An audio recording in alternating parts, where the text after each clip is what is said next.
Good morning to you all and welcome to Good Morning Kenya. Today being Wednesday, the 21st day of December 2011, actually just 4 days to Christmas. And we're glad that you could get some time to join us on Good Morning Kenya, where we discuss topical issues. And this morning, there's an issue that we really have to discuss, even as we look back through the year 2011. And we want to look at the economic times that we have had. There's several highs and lows that we have had as Kenyans, but most importantly, we want to look at it in the perspective of Vision 2030, where we're moving as a country, whether this was just a setback, whether we can predict such times before, what could we have done better, and even what we didn't do and what we could do better, even as we look forward to the year 2012. And to help us with our discussions this morning, we're glad to have Mr. James Mwangi, who is the chairman of Board of Directors of Vision 2030, but many of us know him as the CEO of Equity Bank. But this morning he'll be guiding us with these discussions of economic pillar in Vision 2030. Welcome to our studios. Thank you very much. And I'm your host, Naisula Lesuda. If you'll have any questions, comment, observations to share with us, the number is 3223, starting with the word GMK, and we'll get to tackle some of them before the end of the show. Now, maybe we'll start by I know we've had this a number of times, but it's important to just keep saying it, just giving us a broad perspective of Vision 2030. Thank you very much. Vision 2030 is the aspirations of Kenyans, how they would like the quality of life, the style of life, and living conditions to be by 2030. So we would say we have cast our eyes ahead, looked ahead and said, this is how we would like our lives to look like by 2030. And then we have asked ourselves, what is it that we need to do today so as to guarantee ourselves that we will achieve that? And basically we broke that into three main components. That the first one was we must deal with our politics. And our politics was we must really create legal structures that governs us as a people. We must create structures that creates predictability in our lives, in our decisions, and the way we are governed. And that is what has now been implemented through the new constitutional dispensation. A constitution that lays the legal foundation upon which that vision will be achieved. That is where the judiciary is, that is where elections are, that's where reforms are. All the reforms we are talking about, they are part of laying that foundation. The second one, of course, is the social pillar. We said, yes, it is good as a people, we need to invest ourselves. How should our education be? How should our health systems be? How should be our housing, sanitation, water provisions be? And we have set standards of how life should be. And then we have said, essentially, to achieve that social amenities that we aspire to, we must get our economic engine to perform and perform well. And that is the economic pillar, because we need to generate money in the economy to finance our social needs, to finance our education, our health. And that's why we said, for us at 2030, to have a high quality standard of living and live in a very competitive economy, then we must be able to grow our GDP at a certain level over a prolonged period. To achieve that growth, we said we need to create structures that enables the citizenship to contribute to that growth. And that is where things like infrastructure come. So we called them the enablers, to enable the economy to grow. So things like infrastructure, and we're talking about energy, airport, roads, railways, that then enable the economy to grow. So those are the three pillars that really encompass the aspiration of Kenyans, and breaking them down to what needs to be done year after year. We broke that into short-term 5-year plans, and we said in the next 20 years we have 4 medium-term plans, so implement. And then we broke them down that from 5 years to annual plans which are then tied to our budget. Such that the budget is annual, then the budget is tied to midterm 5-year plan, and the 5-year is tied to Vision 2030. Yeah. All right. Now, looking at those 3 pillars, and maybe it's a question that has not been asked before, is there one that should come before the other, or we're moving together? Because just before, when we were having our discussions before we got here, and we're saying in countries which have been able to have a GDP that probably you're talking about, economic change came before democratic change. But what we are seeing in Kenya is that we have this democratic space, but the economic change really, we are not yet there. I think for us to achieve Vision 2030, we needed to have all the 3 pillars simultaneously being implemented. But it was paramount that we fast track the political pillar, because we had a lot of political challenges. There were so many issues.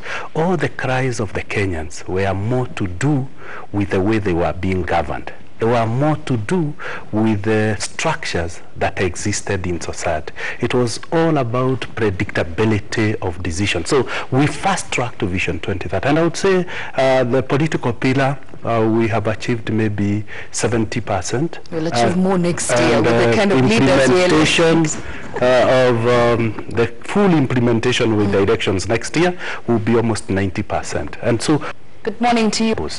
The other pillars to be fast-tracked, because you will then have a stable political environment. That was very, very important. Our judiciary must be able to work, our elections must be conducted in a way Kenyans are satisfied. So the democratic space, such that the Kenyan himself or herself can be able to make a personal contribution to the vision. That freedom was very important, to release the enormous energy of freedom, or the feel-good effect that could only be brought initially by the reforms in the political pillar. The economic pillar. The economic pillar takes long, because if you look at we are talking about sustained growth over a period of 10 years. If you look at our GDP, it has grown almost tripled in the last 10 years. GDP per capita. If you look at our budget, in 2002, we had a budget of basically 250 billion. We are now talking of 1.2 trillion. So that growth essentially, then we have the trip down effects on the economy, and then that benefits the individual. However, the individual must do what they need to do to receive the benefits. The benefits will not find you asleep in bed. You must be out there actively participating and aligning yourself to the benefits of as they trickle down. All right. Mr. Mwangi, this morning, what we really want to do is to simplify these things. I know most of the time when you have the business forums, then you're able to elaborate with statistics and the figures. But today we just want Kenyans to understand, especially about the economic pillar, in the simplest way that they can. And one of the questions then would be, for most Kenyans, you know, when you talk about GDP, you talk about the budget, really it's the fact that they can afford basic needs that really matters to them, and I'm sure even to the many who are watching this program. I don't know, you know, how we've been able to synchronize the two, the GDP growing and also Kenyans being able to meet their basic needs. Thank you very much. That has been a major concern. And the purpose of Vision 2030 is to ensure that as the economy grows, the lives of the Kenyans are changing and improving, changing positively in terms of improvement. And if you look, what we are really focusing on is like education. We are saying, let's not grow the economy without the quality of our education also changing. And that is why if you look at the education pillar, which would have the most impactful, most significant impact on the lives of Kenyans, we are saying, let's add more national schools so that we have more students accessing very high quality education. Let's have centers of excellence in every constituency. You look at health again, we are saying let's have dispensaries at the very locational level so that the quality, the health quality, because the quality of life of Kenyans is not necessarily measured in terms of the size of the budget. It is measured on the quality of education, the quality of health care, the quality of shelter. We are saying, can we also make it possible for Kenyans to build better houses for themselves? Can we be able to reduce the slums, the number of people living in slums? Can we improve the drainage system of our cities? That is what quality of life, and that is what the budget should do, that it have an impact. And if you look over the last 3 years, we have the stimulus package that has been looking at, can we build small bridges in the rural areas? Can we address the roads? Can we address polytechnics? That is what will have the impact in the lives of the people. While it is very important in the economic pillar to build roads like Thika Road, Mombasa Maraba Road, to build Ramu Port, to build Jomo Kenyatta International Airport, those are to stimulate the economy, to allow the private sector to thrive. But at the end of the day, the question is, are Kenyans going to better schools? Are they receiving better education? Are more Kenyans accessing tap water? Are more Kenyans getting medicine when they go to hospital? That is what Vision 2030 is all about. All right. And with your interaction with Kenyans and also with various agencies, whether government and private, is that the situation we are in now? Or at least are the, what steps are we making to make sure that that is what we will achieve? And we have to wait until 2030. Vision 2030 was launched in 2007. So we would say we have had just 4 years of implementing Vision 2030. If we compared Vision 2030 with the life of an ordinary person who says he's going to mature in 25 years, because when we launched Vision 2030 we had 25 years, we would say we are at the infancy level. We are at that level that we are still very vulnerable. We have challenges that we have to overcome. Before we achieve what we could call like body immunity, we are still very, very prone to the challenges of infancy, simply because we don't have enough resources. We have not developed the infrastructure to support our private sector. The education, although we are improving, has not produced the students that it's supposed to do, because they have just started school. So things like free primary education is a huge contribution of Vision 2030, that every Kenyan has an opportunity to finish primary school, and if possible also go to a day school within the village where they are not paying, so that free education can be up to Form 4. So then the first lot of the students are slowly moving in the ladder. If you look at the health, we are still in the construction phase. So that is why Kenyans might feel they have not had the full impact. Calling Vision 2030 a pipe dream. Calling a pipe dream. But if you look at the private sector have started appreciating that, hey, we are no longer having the blackouts that we used to have. Sufficient energy seems now to be being generated. That is very important. People have started appreciating that telecommunication, now the calling charges have gone down. Email charges, ICT is here with us. We can all do tweeting. Those are basics that people might not have seen. For those who are in big business, the cost of doing business have started coming down with the development of road infrastructure, port infrastructure. For Kenya Airways, when they see Terminal 4 being developed, we can see, those in the tourism industry can see, the face of our country is changing. So those are the things that gradually will impact. But this is not going to be a sudden, visible Vision 2030. It's gradual steps, little steps that aggregate to make us by the year 2030 to look back and say, yes, we have moved. Yeah. All right. And looking at that, I'm sure there are many challenges that we will encounter as a country. Just the same way it was painful to fix the political pillar, I'm sure even the economic pillar definitely will have to rub some shoulders here and there. Maybe you could just touch on that, because I don't think it would be smooth sailing, and trying to change the mindsets of Kenyans that this is how we have to do things differently to ensure that we create enough wealth in the country. There's going to be a lot of challenges. The biggest challenge that we have confronted is the Afro-pessimism of the people. I think we have lived in a society that promises have not been kept, and people are defranchised. So to get people to even believe in Vision 2030 itself is a huge challenge, that this is real, that this is really happening because of promises in the past not being kept. But I want to assure Kenyans that from where we are seeing the milestones are being achieved one after the other. And so I will appeal to Kenyans to take a very positive view. And then it's only when they take a positive view, then they are able to give their energy and to their contribution to Vision 2030. They can't contribute to that which they don't believe. The second challenge, of course, is the impatience and intolerance. People want dramatic change. Vision 20 is not drama. Vision 2030 is reality. It's something that has to be real. It's not something you can promise people. It's something that to be felt. And it takes time, for instance, to improve infrastructure. It takes time to see the fruits of improving our education system. It takes time to see the fruits of improving our because it involves projects that have long gestation periods.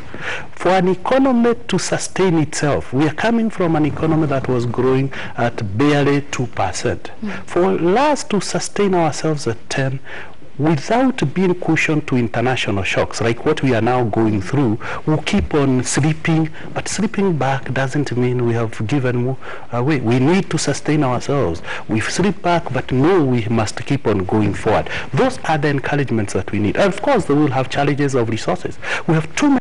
Good morning to you all, and welcome. Resources are restricted to the taxes we are paying. And that is the biggest challenge, that the resources, because they are coming from our pockets, we are not able to fund as many projects. Vision 2030 is like our lives.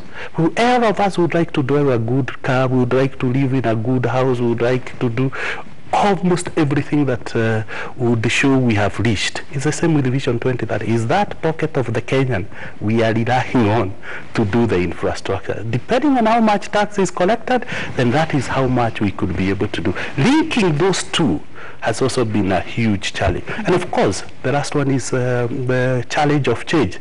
Vision 2030 means changing the way we do things. We're changing our politics, changing our judiciary system. And there is friction as change is resisted. Status quo doesn't give in that quickly. So there will be always a lot of challenges as people try to change. The discomfort of the unknown, what will come after we change, that is something we have to wrestle with. But Kenyans will need to be patient. Kenya needs to focus. Kenyans need to remember that Vision 2030 is about ourselves, is about our children. We might be the generation that will make the sacrifice, but we make the sacrifice knowing our children, our grandchildren will live a better quality of lives than ourselves, and will live in a better country than we found. Okay. Now, you've just mentioned something about, you know, the international, what was happening in the international markets, and I'm sure it even affected us. Then we get to look back to the year 2011. I know we still have a couple of days to the end, but maybe you could just give us, you know, the situation, the highs and the lows of it. I'm not too sure there are many highs, but we'll come back and discuss that after the short break. You're watching Good Morning Kenya, and this morning we're talking to Mr. James Mwangi, who is the chairman, the Board of Directors Vision 2030, and also the CEO of Equity Bank, and he's really giving us an insight about generally Vision 2030, but most importantly the economic pillar that is very important, also just like the political and social pillar, to move this country to where we want it in the year 2030. Don't go away. Good morning, Kenya. Good morning to you all. If you're just joining us, you're watching Good Morning Kenya. Interesting discussions we're having here with Mr. James Mwangi, who is the chairman of Vision 2030 and also the CEO of Equity Bank. And interesting questions also coming in and comments. Would love to tackle almost all of them, and there are quite other issues we want to talk about. So we'll try to move a little bit faster. Now, the highs and lows of 2011. 2011 has seen more lows than highs. The first one is, let me start with the highs, because shocks. There are fewer. The first one is that we have had commitment from our government to continue implementing Vision 2030. So we have seen the flagship projects are all going on, and that is what has sustained the growth rate of our economy. Our economy is expected still to grow above 4% despite the shocks. However, from and of course, we have also seen our parliamentarians do an excellent job of passing all the bills that needed to be passed to fast-track the implementation of our constitution. So those are two major milestones that we are. However, Kenya experienced a drought that is said to have similar ramifications with a drought that occurred 60 years ago, and that has had a significant impact with 10 million people in the Horn of Africa, with 4 million in Kenya being denied an opportunity to feed themselves, and that was a very challenging situation. The second one is Kenya, like back in 2008, got an external shock in form of the European crisis and the Arab Spring, with oil moving from $45 per barrel to $130. Our currency depreciated from 81 shillings per dollar to 105. Those are major shocks that have left significant impact. And consequently, the impact of food and oil has been on inflation. And our inflation has moved from under 5 to nearly 20%.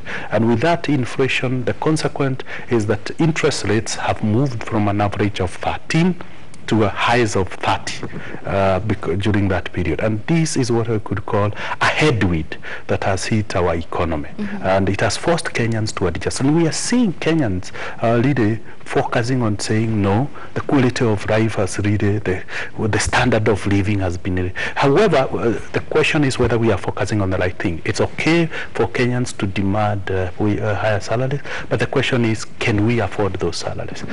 The day we disjoint productivity and reward system, then we shall go the Greece way, where salaries are higher than productivity. Then eventually you are preparing yourself to grind it to a halt, because it is not a sustainable equation. So we need to ask ourselves a couple of questions. How do we solve the situation we find ourselves? However, I would like to say this is the situation we found ourselves in 2008, just 3 years ago. And Kenyans need to remember it was short-lived. By 2009, inflation had also reached 20, and yet 2 years later, we saw it down to 3%. So I expect this to be a bump on our highway. The dollar is at 83 now. Now, look at it. Dollar has come down from 105 to 83. It is back to where it was in January. With the dollar going that way, we expect the price of oil to significantly come down, because that is what was contributing oil. It was not. Good morning to you all and welcome. Currency that contributed. We have rains with us. We expect the price of food to go down by March. Economists take about 3 to 4 months to adjust to new economic conditions. So I expect by March we'll see inflation hopefully coming below a one-digit number. And with that, then we expect the same change to be seen in interest rates. So this is something that, giving you example of 2008 and now, this is something that Kenyans should know. It is not going just to be, 2011 will not be the end of it. Is that what this is not the end of it. 2012, we expect it to be much, much better. The question is, how do we react when we get to a bump? Do we switch off the cars? All that we need as Kenyans is really hold to our belt and slowly navigate over the bump and continue. 2012, we expect it to be better than the way 2009 was better than 2008. This is a hiccup. And we can't stop our cars on the road because we have come across a bump. It is how do we navigate over the bump. So drive slowly. If we have to drive sideways, just so as to be able to mount over the bump and then down, and we continue with our journey towards our vision. We shouldn't be detracted by shocks. Shocks will always be there. And particularly these are shocks that were external. They were not internal shocks. They were coming from the debt crisis in Europe, the sovereign debt crisis in Europe. It was coming from the Arab Spring, the issue of oil, and of course the famine or the drought that caused us to import food. Those are the three major shocks. And they should be over with time. All right. There are a couple of things that have come out from just what you have said that would love to discuss. I hope we'll have time to touch on them, but it's important to also touch on the questions that the viewers are sending in. And so someone is asking, there were plans to extend the northern transport corridor from Lamu to southern Sudan to Cameroon. When is this likely? Thank you very much. The Lamu corridor project involves building the port of Lamu, putting an airport at Lamu, a railway line linking initially Ethiopia and South Sudan, a road on the same, and a pipeline to tap into the oil of Southern Sudan. I want to say those projects, as was emphasized by Prime Minister, they are on track. We expect them to be launched latest by March. We have a break. The planning is already complete. The feasibility study is complete. It's a question of contracting. So we expect by 2015 people will see. But when it comes to roads, Kenyans needs to know, for instance, the road from Isiolo to Ethiopia, already 136 kilometers have already been tarmacked, and the other section has been contracted out. The road from Kitale to Juba has already also been contracted out. So this is happening in phases. While the road from Ramu to Tana River to Garissa is also being refurbished. Okay. And then we have someone else who says Kenya aimed at 10% GDP growth rate by 2012, then maintain it at 10% thereafter. We're at 4.3%. Are we still on course, is it? We are still on course because 10 was an aspirational figure, and it didn't mean that we needed to work very hard to move to 10. We were used to growing at 2%. So Kenyans, we need not to be very harsh in judging ourselves. To be able to achieve 4.3 in a year that was as tough as 2011, it's something we should really be proud of. The second one, if you look at the World Bank data, they say if Kenya maintained the same momentum, it could be able to achieve a middle income standard by 2019. We shall have cut 11 years from Vision 2030 aspiration. So I think Kenyans need to not to look at a specific figure and assume that that is the measure of our achievement of Vision 2030. That is one of the many indicators. Yeah. That we're looking at. All right. We have Wanjiko from Muranga who's saying Kenya goes county government from 2012, which would have definitely touched on devolution, where each county will implement its own programs. You know, it's like every county has its own vision, and there's already Vision 2030. So is Vision 2030 under threat then, or how will you work together? Vision 2030 is not under threat. Remember, devolution is still part of governance system. So it is all linked. And what we are saying is that can we try and get every Kenyan to participate in Vision 2030? And devolution, by creating counties, means Kenyans are all being given a chance to be able to participate. The essence of the county government, particularly towards Vision 2030, is that we will have 47 counties competing in Kenya, and as they compete, they become more competitive. The country becomes more competitive. Remember, it's the individual who becomes competitive, the enterprise becomes competitive, the country becomes competitive. So now, if you get the individual competitive, the county competitive, the enterprise competitive, the country will dramatically be competitive. So what we would like to see the countries doing is competing based on their competitive edge. If it is a county like Narok, it really becomes great in tourism. If it is a county like Kwale or Lamu, they excel in tourism and really become the best in the world. All right, and still on the same, and if the counties will start implementing their own programs, what measures of the bill put in place to ensure that all counties are aware of what Vision 2030 entails. And this is more on awareness.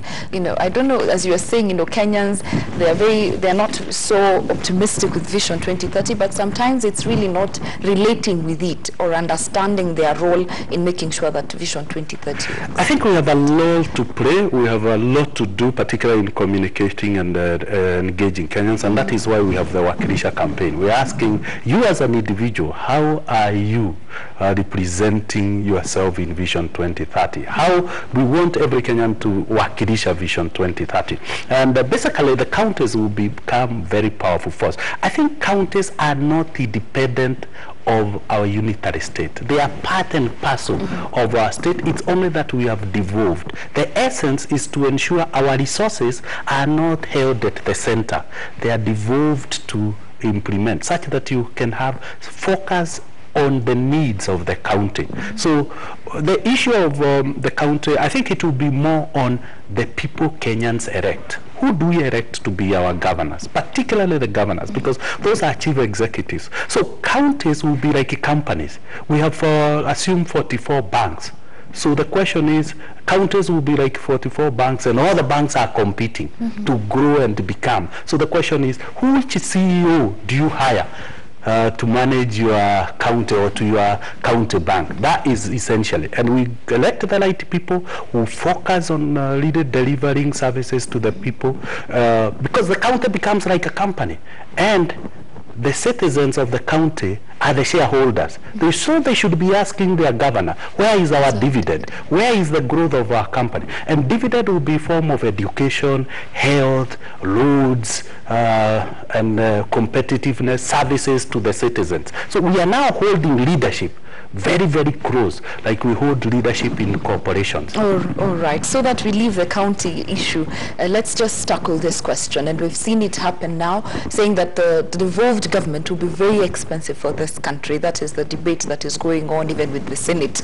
Almost some people saying, let's do away with the Senate. Looking at it in terms of expensive and also making sure that economically we are not challenged as a country. Maybe I think people need to reflect. To achieve our political independence, we had to pay a huge price of liberating ourselves, and we paid that through blood. Again, when it comes to achieving the democratic space, the aspirations of Kenyans and Vision 2030, we have to pay a huge price. I think the question is, Kenyans need to know they chose a very advanced level of democracy, and that requires a huge price. I'm told maybe the Kenyan Bill of Rights might be the most progressive in the world. That involves us then to pay the highest price ever paid to achieve that democratic space. When we talked about devolution, for us to be empowered, because we said no, we want to be involved in paying the resources, then we must pay the price of those structures. The price is high, undoubtedly, nobody will doubt. The question is, Kenyans must be prepared to pay that. What does it mean? It means they must work very hard, much harder to pay the cost of that structure. All right, I'm told we have to go to Parliament, but there are a couple of things really would have loved to discuss. This whole issue. Good morning to you all, and well, civil servants will be going on strike come January. Just to pick your thoughts on that. I think people are expressing what they are feeling. This is what they are going through. But I think we need to dialogue more as a nation to say, are there quick fix the solution to our problem? As I said,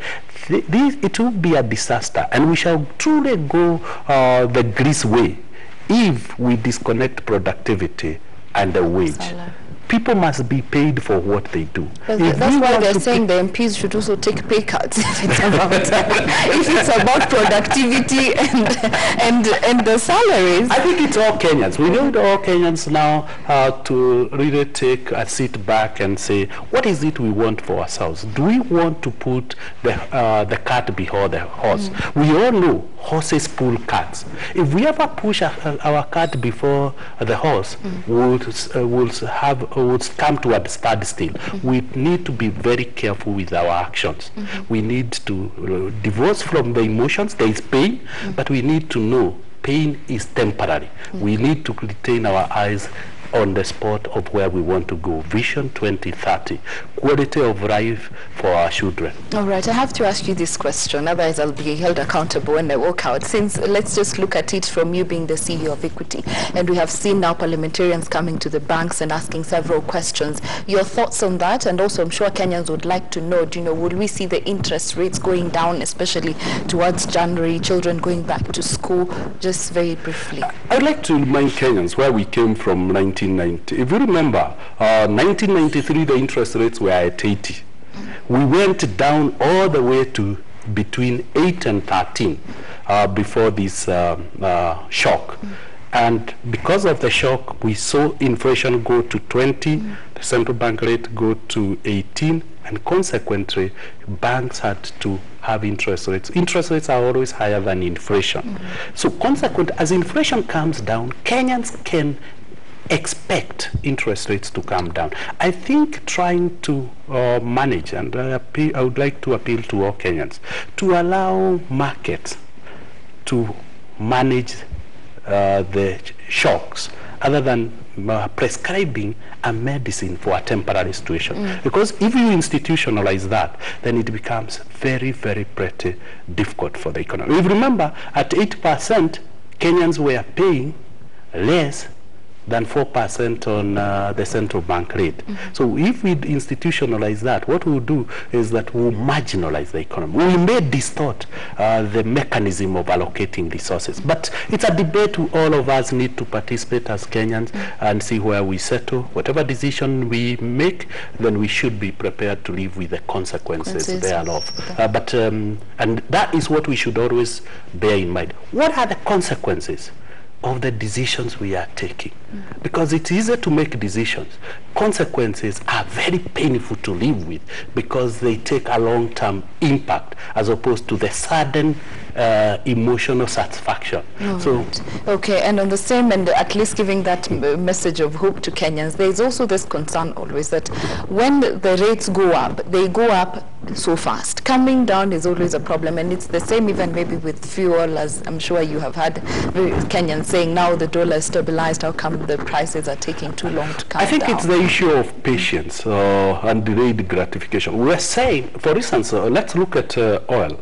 The oil currently we are consuming in the country was procured when the currency was about 100. So now the oil that we benefit from is the oil that will be coming in March. And that's what I said. Economists take 3 to 4 months to adjust. So the whole process of adjustment to be completed. And it's a question of Kenyans have seen this before. They saw it in 84, they saw it in 74, but we seem to have a short memory that it took us about 6 months to reverse. And that's what we are saying. We make the wrong decisions, the pain will be very, very prolonged. All right, your parting shot to Kenyans this morning. I want to wish Kenyans a very Merry Christmas and a Happy New Year, and tell them as they travel, drive safely so that we can all be together as Kenyans in the new year.